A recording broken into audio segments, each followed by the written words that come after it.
What's up, everybody, and welcome down to another episode of Zetro's Toxic Vault.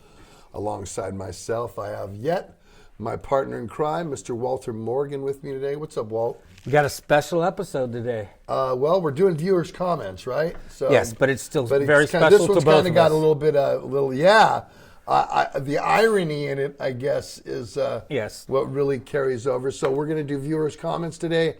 I'm going to talk about it. And we're going to start from December 8th. That was released, Billy Steele of 107 The Bone, and his documentary, I would call it, 3-part series on his career. Tony. Yes. But also known as Billy Steele. And he unfortunately passed away on January 27th. Surprisingly. I mean, I feel that he was just here. He's your age, 57, I think he is. Just in the vault here a month ago when we filmed this. I think a little over a month. It was right after Thanksgiving we came in and did it, right? And so right. And he's survived by his wife, Angela, and his 2 kids, a 15-year-old son and his 11-year-old daughter. And I believe our producer, Tim, actually watched the Bay Strikes Back tour the day or the 2 days after Thanksgiving with him that night. Watched him with it at the Fox Theater in Oakland. I was next to him. We bought each other beers that night. We watched all of Exodus. He was side by side with me, and we watched Exodus and all of Testament together. And we had to cut each other off because we had a few beers because we were buying these. Just so tragic. But what is good about this for him and his legacy is that we happened to step in because of our producer. Tim reconnected us with Paul and brought him into our show. And this would have never happened because we might have put it off for a while, but we decided to do it because of Tim. And actually, there's a GoFundMe that we'll put up on the link in this episode. And that was... And also, over the last few years that I've been doing the Vault, I have a couple of musical items that I've had signed by everybody that has come in, and I've been waiting for a good charity to give to, and I'm going to finally put one of those guitars up, signed by Testament, signed by guys in Exodus, signed everybody by guys that came in in, you just haven't signed by signed guys it, right? in Forbidden, signed by guys in Violence, Chad Saligo, I think Waddy's on there, all kinds of names, Jeff Thorpe from Vicious Rumors, all kinds of people are signed on these guitars, and we're going to put it up for auction to help out the family. So if you can. The GoFundMe right now has raised over $51,000, and the goal was $50,000. So good. That's good. So please go to the in fact, shout the GoFundMe out, Walt. Do you have that information? I don't. It'll be on the screen though. We'll put it up here. Yeah, exactly. Just a little history on him. He inducted Stephen Seaweed into the Bay Area Radio Hall of Fame himself. He announced him in there. He said that on the show. And he's a San Francisco native. He went to Our Lady of Mercy Grammar School, and he went to the best high school in San Francisco, which is St. Ignatius, an all-boy high school. And he's born and raised in Park Merced, which is the greater Sunset District. And we have a lot in common with me and him growing up in the same area, going to Catholic schools, going to Catholic high schools. And actually, he brought me on the Bone a couple times to talk about Thrash of the Titans back when it came out and to publicize that. I was on that. I did his show. It was Friday night, and it was from 9 to 12, and I did it many times. And it was a time when metal had died, kind of late 90s, early 2000s into the mid 2010s, something like that. He every Friday night you could count on listening to metal and listening. It's cool, because that's what we are. And that'll take us right into the viewer comments because this first one was really good. Cuz Catan, BA Metal Outpost, put, I found many great bands through the Metal Zone over the 20 years. Blind Guardian, Hyrax, Running Wild, etc. Friday nights. And you knew that was what we listened to when we were out and around. We put the Bone on. Right, if we were out, what are you doing? Driving out somewhere, put the Bone on, and you could, Well, back there, we couldn't even go online and find things like that. It was just what we did, right? You couldn't even really stream it to your phone and put it through your car at that time like you can do now. A lot of things have changed. He was ahead of the game, and he didn't have to do it, and it was out of his heart that he made a show about extreme metal and thrash metal. His own collection. Anyway, so we have Barbara Gorin. Wonderful job. I watched parts 1, 2, and 3 of your interview. So many cool stories. It's a godsend you were able to do this interview. It really captures how much he kept metal alive and supported local musicians as well. Everyone knew him needs to see these interviews. He was one of the kindest person I've ever known. A great guy. Yeah, well said. So you can still see these, and it We can is see every really good. episode. They never go away. So if you missed them, they came out in late, I think in December, right, Tim? It was in December, and we brought them out in December, and they're 3-part. Really good guy. Bay Area icon radio personality. Helped all of us, you know what I mean, in a lot of... And you can see him live. Interviewed the best in the business, too, so... And Tim did a great job because Billy went into his archives and sent them to Tim, a lot of pictures and videos that nobody's ever really seen. No, you could go to this episode. This episode was done really well, and hats off to our producer, Tim, for making it so good. It's That's really good. true. And Michael Madness said Billy Steele is one of the coolest people on the planet. Love me some Billy Steele. And that's one of the main things. He was a really great guy and one of the best I've ever met. He wasn't a rock star DJ, and it's funny because DJs have this... They could be more Persona. pompous than rock stars. It's unbelievable. And it's like, dude, you're only famous in this one little area. Don't get so big. And I've met many, obviously, being in the business, like, who does this guy think he is, you know? And Billy, you know, Paul was not like that. Okay. And Celeste Altus, Lee's wife from Exodus, did comment too. And she gave a Zetro quote, which is spot on. And it says, the kids are going to get old, bro, and then they're going to get out and do their own shit to do. And you're going to go, you know what? I can still fucking do this. And that's his career advice that you gave him, spot on. And we also have Darren Travis of Sadist that chimed in. We tore up the bone a couple of times. So, you know, how often do you hear Sadist on radio and being brought into the studio? It's like... No, Billy would do stuff like that. That was why he was unique. He just didn't talk to the Rob Halfords of the Dios, but he did talk to them as well. He talked to the Hyraxes and the Sadists and the other bands that matter. And Hitman says, I am one of his pals in the technology risk management industry. He was well loved in that line of work too. Not only did he do the radio great, he also had a career after that. That was a very important career. He was a vice president and a technology, what would you call that? He did a techno... What a software company, like, you know. Right, but he did... He was an IT guy. Right, that's what I was looking for. And Survival Bay Area says, I was born in the 90s. Metal Zone was a huge for me finding thrash when I was in middle school. Thanks. So a lot of people wouldn't even know about the music that was coming out unless you were up late and listening to his show. Wasn't even that late, 9 to 12. They used to do Headbangers Ball from 12 to 3, so... We missed that a lot, though, right? Well, because we were out partying. But we couldn't DVR it.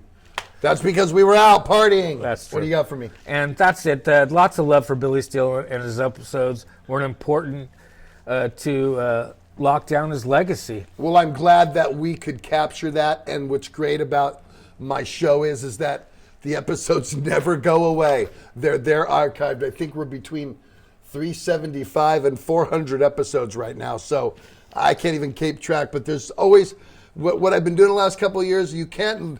If you've watched them all, hats off to you. You're a super fan. But there's got to be something you've missed or something in there. If you haven't seen, go back and check them out. Definitely check this interview out. All right. And Moving on. We're going to move on to an episode that we did. It was your Toxic Shock hot sauce that came out from Hella Hot Sauce. Hella hot sauce. And it's your signature model that you actually had input with, and you told them how you wanted it. Yeah, it's right there. There it is. And our first comment comes from Clara Wilson. Great episode, and lovely to see Zet and Walt. Happy New Year to you both. And Zetro's Toxic Shock hot sauce. Looks awesome. Well, you're going to get to taste that pretty Yeah, soon. Claire, I got a package for you. Walt's going to send it to you. That's true. And Super Strike 9.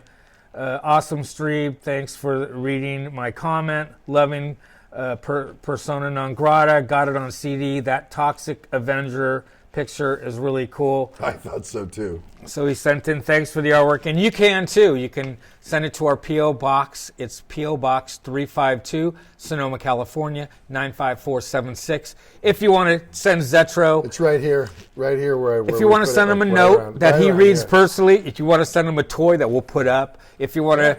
This is all from the fans now. I started out... If you want to send your album that you do, he'll listen to it. Yeah, maybe. Yeah, I will. Okay.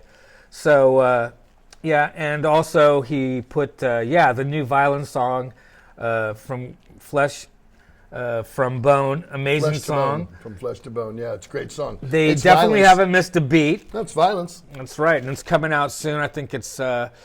March. No, two songs are out. Oh, March that's right, 4th 2 songs are out. I think it's March 4th So a that it couple comes weeks. out. Mm-hmm.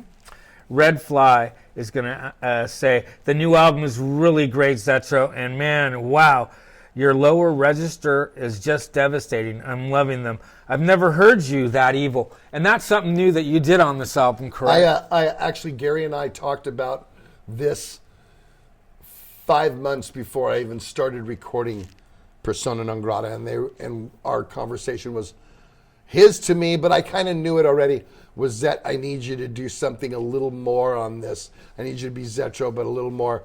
And my answer to him was, well, shit, I've been listening to a ton of Behemoth and Lamb of God lately. He's all, that's a good start. So I kind of infused that, but the voice, there's a heavy part in prescribing horror at the end. I think it's very Jamie Josta-ish. I kind of gave you, after I did the track, I even texted him and said, I'm channeling you right now, my brother. So I did a lot of things that I'm really happy with and very proud of. And that you never did before. No, never did before.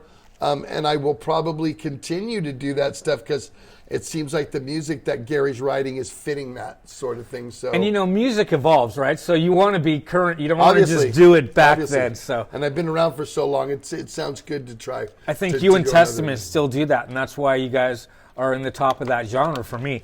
Anyway, Mike for Metal says Bay Area Strikes Back was fucking unbelievably awesome and therapeutic. All 3 bands ruled. And of course, if you were in the Bay Area and we're at the Fox Theater in November of 2021, you got to see the first show of the U.S. Well, exactly. You get to, which is funny. We thought it was going to be the very last show. It ended up to be the first show of the United States. And if you have not got your tickets yet, they've added dates. I believe there's 35. It starts April 9th in San Luis Obispo. And like he said, it's very therapeutic. If you're a thrash fan, when do you get Death Angel, Exodus, and Testament all in the same bowl of soup all at one time? And also with a full set. You're not getting little half hours here at a festival or something. Usually don't. So, everybody, it's ask the people in Europe if you don't believe me. 2 years ago, because it's been 2 years now. Oh my God, they were treated good to get back to normal. Good to finally be out on the road. Go get your tickets for this and VIP. We just announced that we're doing a VIP, so you can go and I'll have this. Tim, I need that on. Tim, and what that entails is you get special stuff. There's a special T-shirt. There's a picture that is autographed by the band. Stuff in there. You're going to get to meet the band, see the sound check. You get a picture. There's a whole bunch of stuff that we offer. So go check it out. It's cool. All right, and that goes right into Chris Steighorst's comment. We're all getting ready to look forward to this show. Doesn't get any better than this. Mark Jamamilo, can't wait to get our beatings in Albuquerque, New Mexico in April. Lots of comments on the new album. Everyone seems to be loving it. Good. So that was a theme on that. We're very proud of Persona Non Grata. And yes, I love Albuquerque. It's such a great place in New Mexico. We will be there to kick your ass live. Thank you for chiming in. And then we go to the last episode that we did as a full episode, and it was Will Carroll. That was on February 2nd. We put that out. And he was a great guest because Will does so Well, Will's much. always good. Will's an amazing character. I mean, he's in my tribute band. He has been for what, 6 years now? 7 years now he's been playing with AC/DC, and he's a solid, one of the most solid musicians I've ever played with, and song knowledge and musician knowledge and band knowledge. He's like a fucking encyclopedia. And this is a good comment from Pathodin. He says, Will, one of the busiest drummers for sure. Death Angel, Warfare DC, The Brood, Cutthroats, 9, Hail Satan, My Three Sons, Castle, Old Granddad, Scarecrow, just to name a few. And I go back in history that Will, before a lot of this, he filled in for Chris Contos on a Machine Head tour. Yeah, so a lot of people, he did. So one time. That was good. Tone Thick says, oh man, I attended that AC/DC show, my first viral concert. Now I got to watch the rest. That was so epic. And if you can talk about that, huh? It's just fun to do. We were talking earlier about Will Carroll, and and we have a great guy, Dave Chapman, who plays Angus really well. Joel Proto, who does Malcolm amazingly, and the amazing Mike Butler from the Butlers playing Cliff. I'm really fortunate to have such a great lineup now, and we play the Bon Scott era shit. I mean, spot on. If you haven't, go on YouTube, check it out. And that was the one time you got full production, full sound, all the way that you wanted to do it, and it was filmed. And I think it'll be up again some point. It's still up, isn't it? Can you get it on YouTube or something? I don't know if you... I don't even know. We'll probably put it up. Is it up, Tim? Burns I'm not sure.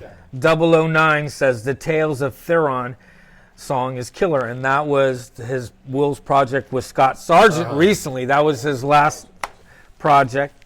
And Mark Jamarmillo says Will Kerr is a monster behind the drum kit. Definitely one of the best in thrash. I agree. He's one of the, in my opinion, who kept Death Angel on the heavier side since he came aboard. He's a beater.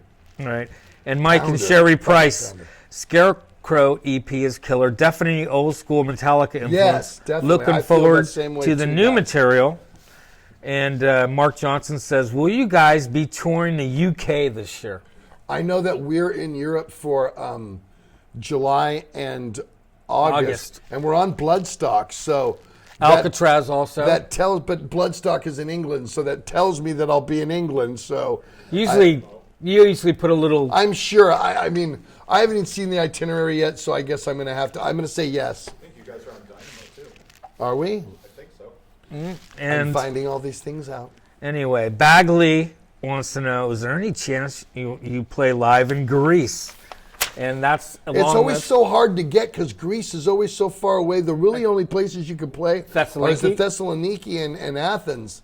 So, which are two great cities. Great, a lot of fun. We've been there a few times, and I would love to play Greece. It would be great. Did you go up to the Parthenon? Of course I did. Okay, I just checking. That's what you do. That's all right. Okay. I stole a rock. Sean D. I'll see you guys at the White Oak Music Hall in Houston, Texas. My wife's first experience with the Bay Area thrash, and I have all the music you guys ever put out. Rock fucking on. Keep her up on the sides, bro, because it's going to get violent that night. And I plan the Houstonians to be fucking mental that night. And a special shout out to Crystal Kensel. Always quite. She's always commenting. Yeah, and she is. And that wraps up viewer comments. I got one thing that I noticed from a prior episode to this, and this is a little thing, and Zetro gave his response to it. He actually reads them and typed in there, but I'm going to put this out for the masses. Neil Masakuni, I wish Zet was born to prog rock and metal. It would be really open his eyes to Rush is one of the greatest of all time. And this is Zetro, what he said. I replied to it, actually. I don't always. It's very rare that I do. And he says, I love Rush. Everything up to Moving Pictures is untouchable. I listen to 2112 at least once a month. For the time, it was very heavy, and I love Geddy's vocal register on those records.